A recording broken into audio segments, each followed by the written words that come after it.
நமக்கு நம்பிக்கையாக இருக்க இன்னொரு புறம்போக்கை தேர்ந்தெடுக்கிற பாவத்தை மறந்தும் செய்து விடாதீர்கள். திமுக தலைவர் தளபதி விஜயை கண்ட அரண்டுதான் 26 கட்சிகளோடு கூட்டணி வைத்திருக்கிறார்கள். இந்த 26 கட்சிகளின் பெயரை முதலமைச்சர் ஸ்டாலின் சொன்னால் நான் இன்றைக்கே ராகவா தெருவிலேயே தூக்கில் தொங்கி விடுகிறேன். சொல்ல முடியுமா உங்களால்? கர்ணன் கவச குண்டலத்தோடு பிறந்தான், சீத்தை வில்லோடு பிறந்தாள், கண்ணகி கால் சிலம்போடு பிறந்தாள்.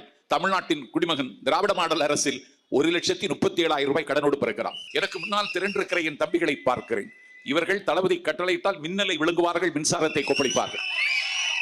காற்றை கைது செய்து காட்டென்றால் காட்ட பிறந்தவர்கள் இவர்கள். அண்ணாவுக்கு 18 ஆண்டு காலம் தேவைப்பட்டது, மக்கள் திலகம் எம்ஜிஆருக்கு 5 ஆண்டு காலம் தேவைப்பட்டது.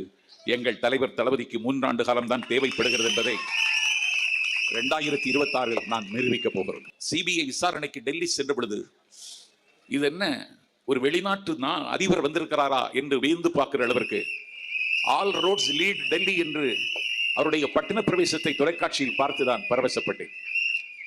இன்றைக்கு ஒரு அனாதை போயிருக்கிறான், யாரும் அதை கண்டுகொள்ளவே இல்லை.